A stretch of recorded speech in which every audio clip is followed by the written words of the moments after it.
नमस्कार दोस्तों, मैं अमरेश चंद। अमरेश एकेडमी यूट्यूब प्लेटफॉर्म पर आप सभी परीक्षार्थियों का हार्दिक स्वागत, अभिनंदन और वंदन है। आइए हम सभी लोग अब नए टॉपिक के साथ एक नया अध्याय शुरू करते हैं और वो है घास के मैदान। जैसा कि हम सभी लोगों ने पढ़ लिया, प्राकृतिक परिस्थिति 3 प्रकार की होती हैं। पहला वन होता है, दूसरा घास का मैदान होता है और तीसरा होती है झाड़ियाँ। तो आज हम सभी लोग घास के मैदान के बारे में अध्ययन करेंगे। घास के मैदान की बात किया जाए तो यह 2 प्रकार का होता है। घास के मैदान कितने प्रकार के होते हैं?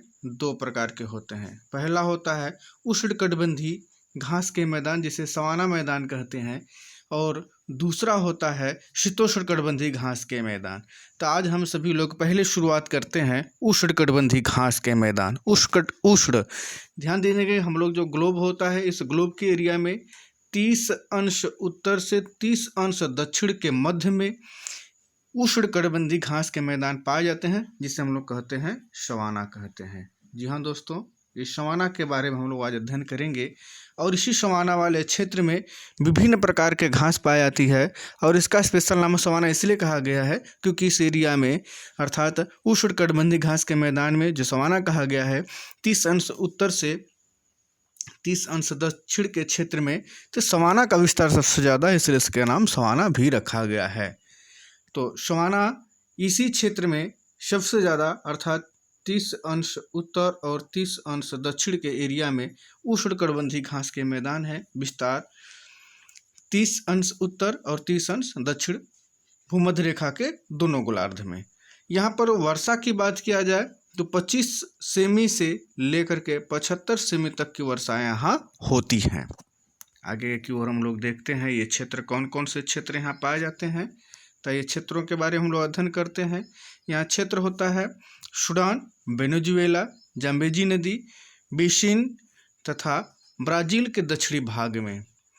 अब सूडान आप देख रहे होंगे मैप में, और वेनेजुएला, जाम्बेजी नदी, ब्राज़ील के दक्षिणी भाग में ये सब क्षेत्र पाए जाते हैं।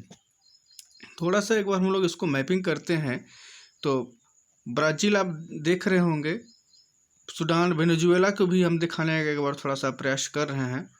तो आइए हम पहले सूडान को देखते हैं। तो यहाँ देखेंगे ना, आपको सूडान पड़ेगा। इस क्षेत्र में क्या पड़ेगा भाई? सूडान पड़ेगा, और सूडान में सवाना घास पाई जाती है, ठीक है ना। इसके बाद जाम्बेजी नदी भी आप देख रहे होंगे, इस क्षेत्र में जाम्बेजी नदी भी पाई जाती है, ठीक है ना। इसके बाद आइए हम लोग ब्राज़ील और वेनेजुएला की बात करते हैं। ये दिख रहे हैं कुछ, हम लोग दक्षिणी अफ्रीका बनाने का प्रयास किए हैं, सही नहीं बन पाया, पुनः इसको बनाते हैं। अब आइए देखते हैं, पुनः देखते हैं हम लोग इसको एक बार। इस प्रकार का ये दक्षिण अफ्रीका है। दक्षिण अफ्रीका में एक अमेजन घाटी की बात किया जाए तो ये इस किनारे से इतना ब्राज़ील है, ठीक है ना। ब्राज़ील के मध्य भाग में इस प्रकार के वन पाए जाते हैं, ठीक है ना। और वेनेजुएला में भी इस प्रकार के क्षेत्र पाए जाते हैं। कौन कौन से यहाँ पेड़ पाए जाते हैं भाई? आइए देखते हैं हम लोग। यहाँ पर वृक्ष कौन कौन से पाए? खजड़ा पाया जाता है, ताड़, बबूल और छुईमई प्रकार के पाए जाते हैं। और यहाँ पर हम लोग बात करते हैं कौन कौन से घास यहाँ पाई जाती है। सवाना घास पाई जाती है। ये कहाँ पाई जाती है भाई? जो अमेजन नदी है, इसके उत्तरी भाग में, अमेजन नदी जो है उसके उत्तरी भाग में। एक बार पुनः हम लोग ड्रा कर लेते हैं। अमेजन नदी यहाँ से विस्तृत थे, इसके उत्तर वाले भाग में सवाना घास पाई जाती है, ठीक है ना। क्या घास पाई जाती है भाई? सवाना। लानोज की बात किया जाए तो यहाँ पर एक ओरिनिको नदी है, यहाँ पर ऐसे जो कटा हुआ भाग है ओरिनिको नदी है, इस वाले भाग में लानोज घास पाई जाती है। कंपास की बात किया जाए तो ये जो दक्षिणी भाग है, यहाँ पर कंपास घास पाई जाती है। उसके बाद पार्कलैंड की बात किया जाए तो पार्कलैंड आपका अफ्रीका महाद्वीप में घास ये पाई जाती है, ठीक है ना। ये अफ्रीका महाद्वीप में घास पाई जाती है, ठीक है। आइए आगे की ओर हम लोग बढ़ते हैं। और दूसरा है शीतोष्णकटिबंधीय घास। दूसरा है भाई शीतोष्णकटिबंधीय घास। शीतोष्णकटिबंधीय घास के बारे में हम लोग जानते हैं, इसे टेम्परेट ग्रासलैंड कहते हैं। ये कहाँ होता है? समुद्र से बहुत दूर वाले क्षेत्र पर होता है, जहाँ कम वर्षा होती है वहाँ होता है। ये घासें छोटी, कोमल तथा कम सघन होती है, मतलब बिरल होती है, और साथ ही यहाँ पर बड़े वृक्ष नहीं पाए जाते हैं। ये घास कहाँ कहाँ होती है? मंचूरिया और ऑरलैंड की बात किया जाए तो एशिया में पड़ते हैं। ये कहाँ है? बाल्कस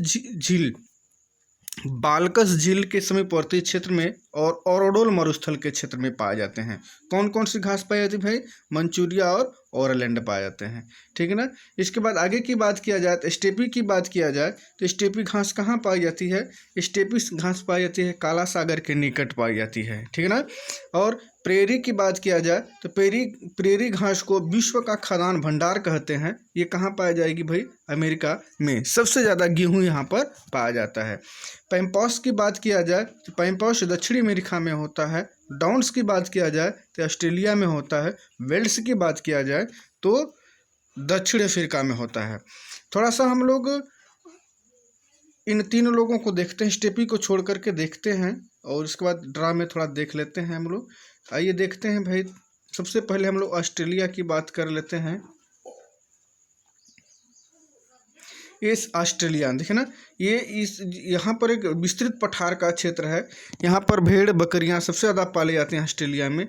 यहाँ पर ये डाउन्स घास पाई जाती है। कहाँ पर? ऑस्ट्रेलिया में, ठीक है ना। उसके बाद हम लोग दक्षिण अफ्रीका की बात करते हैं तो दक्षिण अफ्रीका कहाँ पर है?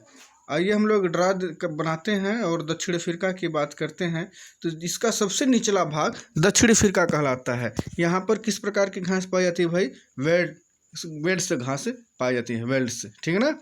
आगे हम लोग अब देखते हैं दक्षिणी अमेरिका की बात करते हैं तो दक्षिणी अमेरिका में हम लोग देखेंगे, मैप ड्रा करके दिखा जाएगा, ठीक है ना। और ये कहाँ है भाई? दक्षिण अमेरिका में, ठीक है ना। पैम्पास दक्षिण अमेरिका के जो क्षेत्र है अर्जेंटीना वाला और ब्राज़ील क्षेत्र में, यहाँ पर पैम्पास घास पाई जाती है, ठीक है ना। और आगे हम लोग देखते हैं स्टेपी प्रेरी की बात करते हैं तो प्रेरी घास कहाँ है भाई? थोड़ा सा आप लोग ध्यान देंगे, ठीक है ना। और ड्रा किया जाता है तो ये यहाँ पर एक मिसिसिपी मिशोरी नदी है, यहाँ पर आपको पैम्पास प्रेरी घास पाई जाएगी और प्रेरी घास में बहुत ज़्यादा गेहूँ उत्पादन किया जाता है। और इसके बाद एशिया की बात किया जाए तो आप सभी लोग देखेंगे, थोड़ा सा ये हम लोग इंडिया को ड्रा कर रहे हैं। इंडिया फिर इस तरीके से, और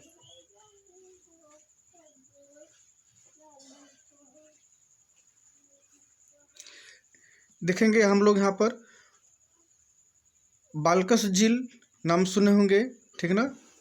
ओरोडोल झील, मंचूरिया, तो इस क्षेत्र में मंचूरिया और ओरोडोल एशिया में ये घासें पाई जाती हैं, ठीक है ना, बाल्कस झील के पास। तो हम सभी लोगों ने आज देख लिया कि घास का टॉपिक बहुत लंबा नहीं है, और इस घास वाले टॉपिक का हम लोग अध्ययन किए। तो घास कितने प्रकार की होती है?